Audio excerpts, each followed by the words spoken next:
Bonjour et bienvenue dans JDR, la chronique sur le jeu de rôle. Et aujourd'hui, on va parler d'un sujet assez intéressant qui est le début de partie, l'introduction de scénario, de campagne, etc. Qu'est-ce que vous allez présenter à vos joueurs en tant que maître du jeu pour les amener à jouer. Et vous, en tant que joueur, ça risque de vous aider, tout simplement parce que vous allez comprendre que pour le maître de jeu, c'est pas forcément facile et que cette tâche peut être grandement aidée par votre aide. Avant de démarrer, je précise qu'il existe bien évidemment une infinité de manières de démarrer une partie. Mon but, c'est de vous faire découvrir différentes manières de faire.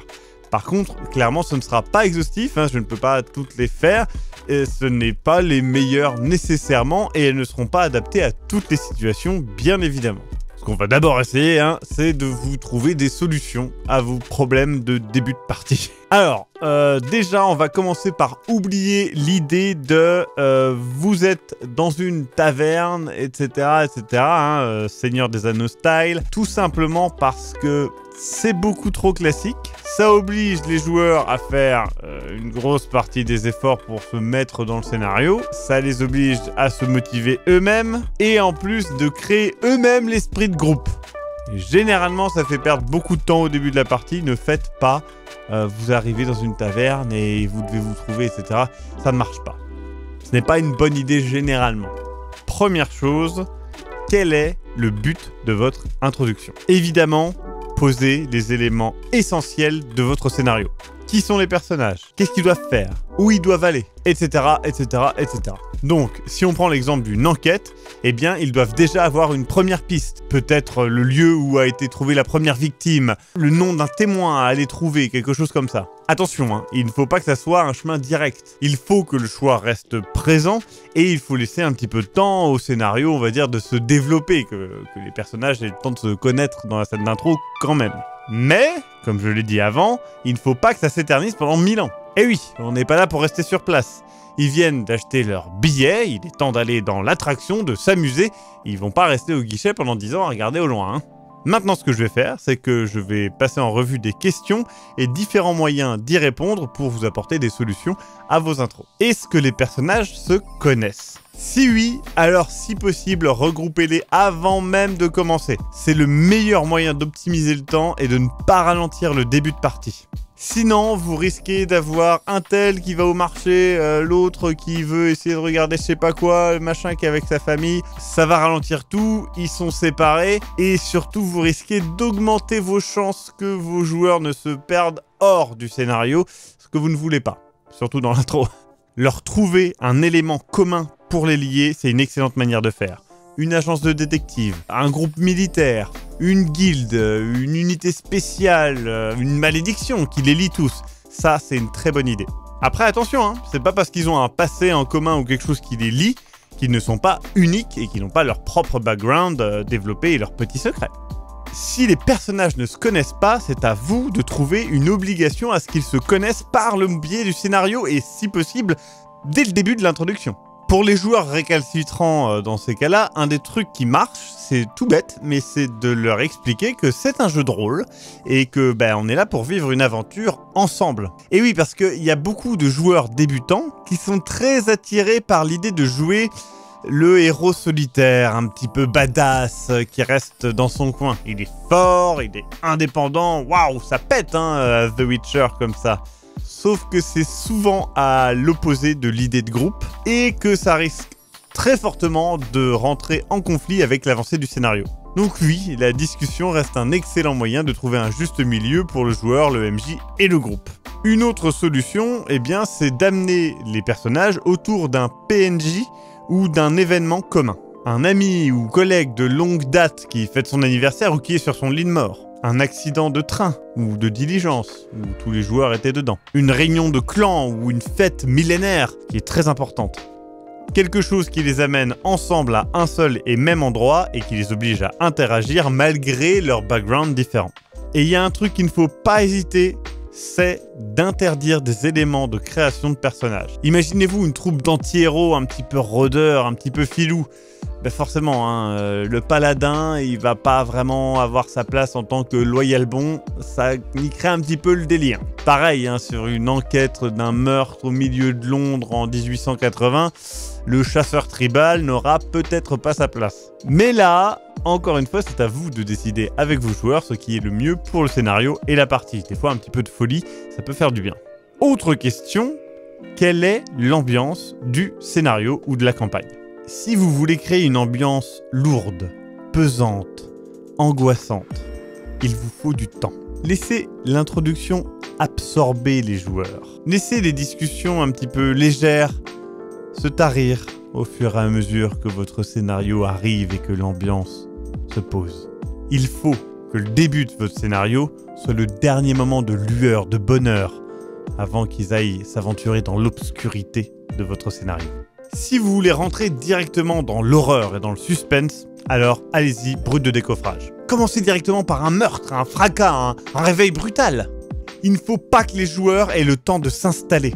Surprenez-les dès le début. Donnez-leur le ton immédiatement. Rien n'est sûr, rien n'est fixe. Le danger peut être partout, dès le début. Si vous cherchez de l'action, du combat, alors démarrez dès le début par un affrontement. Même léger, quelques animaux à la limite, si c'est dans Donjons et Dragons par exemple. C'est pas très grave, il faut que ça bouge, c'est tout. Après tout, quel meilleur moyen de se faire des potes qu'en baignant dans le sang de ses adversaires communs? Ça vous permettra de ralentir le rythme par la suite, après cette première baston, et donc d'amener vos éléments scénaristiques sans que les joueurs soient lassés et n'attendent une bagarre, puisqu'ils en sortiront à l'instant. Si vous voulez poser une campagne complexe, aux intrigues politiques, au développement scénaristique long, alors démarrez petit. Quoi de mieux que de faire une tâche insignifiante, d'assister à un événement tout à fait normal, de croiser un inconnu, qui finalement sera l'étincelle qui mettra le feu aux poudres d'un bouquet final extraordinaire. Bon, après, on va être honnête, hein, c'est aussi pour laisser le temps aux joueurs de s'immiscer, de comprendre votre univers et toutes les intrigues. Ne les saoulez surtout pas avec 1 heure de monologue sur comment ça fonctionne votre monde, la magie, les intrigues politiques, etc. Faites-les vivre ça. Amenez-les dans le village où la mine est en grève et que la garde a commencé à être un petit peu plus agressive et que la famine commence à pointer le bout de son nez. Faites-leur ressentir que oui, la magie est interdite à l'heure actuelle bien sûr, mais sur les bords des routes, mettez des squelettes gigantesques de géants morts lors d'une titanesque bataille. Montrez-leur ce qu'est votre monde, faites-leur vivre, ne leur racontez pas simplement. Si vous cherchez une ambiance légère et amusante, eh bien allez-y directement. Ne laissez pas le rythme baisser, surtout pas au début. Sortez vos PNJ débiles, vos scènes invraisemblables et laissez les joueurs plaisanter et se sentir en confiance les uns les autres avec votre univers. Comme ça, ils pourront en profiter tout autant que vous en profiterez vous aussi. Mais laissez-les s'exprimer surtout. Question suivante. Quel est l'univers du scénario ?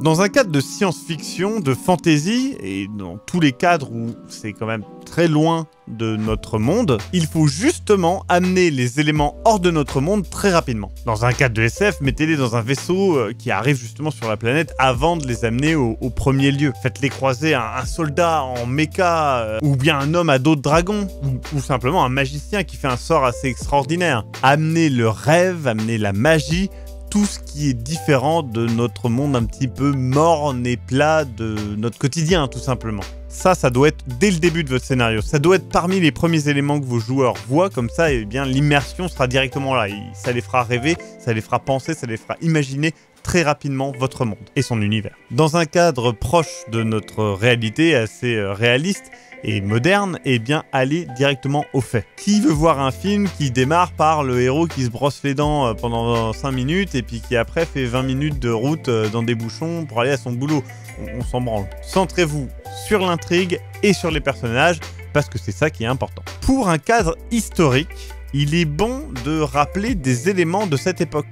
Les mœurs, des petits trucs que les joueurs pourraient facilement oublier. Et oui, au début des années 1900, le téléphone n'était pas si fréquent. Les voitures étaient beaucoup moins pratiques. Au Moyen-Âge, ça sera peut-être l'odeur des rues et différentes pratiques médicales. À l'Antiquité, les multiples dieux, les routes pavées et la longueur des trajets. Bref, dès le début, renforcez l'immersion pour que vos joueurs se mettent à le faire par eux-mêmes. Et oui, parce que ils ont tendance à reproduire ce que vous ferez en tant que MJ. Question suivante, à quel type de jeu jouez-vous? Et oui, il ne faut pas oublier à quel type de jeu vous jouez. Et oui, l'intro d'une campagne doit paver le chemin d'un long scénario et de tout un univers. Tandis qu'un one-shot, il se permettra des folies beaucoup plus facilement. Un jeu qui est orienté sur les combats tactiques ne doit pas se perdre dans des blablas inutiles. Et un jeu d'intrigue scénaristique, politique, de tension ferait sans doute bien d'éviter de commencer par un combat, par exemple. Dernière question, et si vous en parliez à vos joueurs? Parce qu'ils peuvent avoir leur avis après tout. Ils veulent peut-être se rencontrer dans une taverne. Ou peut-être, ils s'imaginent déjà sauvant la veuve et l'orphelin et se rencontrant avant même de commencer la quête en faisant une action héroïque. Peut-être que l'un va sauver l'autre et qu'ensemble ils iront dans une aventure extraordinaire. Laisser le choix aux joueurs d'avoir un impact sur l'introduction de votre scénario est un excellent moyen de les immerser dès le début et de les impliquer dans votre scénario. Pour finir, je vais vous proposer quelques intros qui fonctionnent plutôt bien et qui peuvent être sympathiques ou vous donner des idées. Le groupe passe près d'un village de nuit et celui-ci se fait attaquer. Forcément, les joueurs vont se sentir obligés d'intervenir. Et peu importe si les villageois sont encore en vie ou pas, parce que ça peut être une quête qui part des villageois, mais peut-être ça peut être une quête donnée par les gens qui attaquent, ou bien n'avoir aucun rapport avec les deux. Ou peut-être que l'attaque n'était que la première bataille d'un véritable assaut. À vous de voir, et vous pouvez aussi monter de niveau. Ça peut être une énorme catastrophe naturelle, ça peut être une attaque d'extraterrestres, une invasion de zombies, j'en sais rien. Le groupe avance et tombe dans un trou. Au fond de celui-ci, un donjon ou une étrange grotte. Est-ce qu'ils vont trouver la sortie rapidement? Est-ce qu'ils trouvent un trésor ou un étrange artefact? Est-ce là une découverte archéologique majeure? À vous de voir. Nous sommes en ville, la soirée est plutôt avancée et d'un coup un cri dans la rue.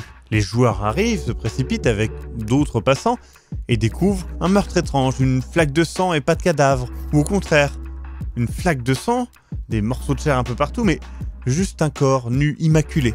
Quelque chose d'intriguant qui pousse à mener une enquête.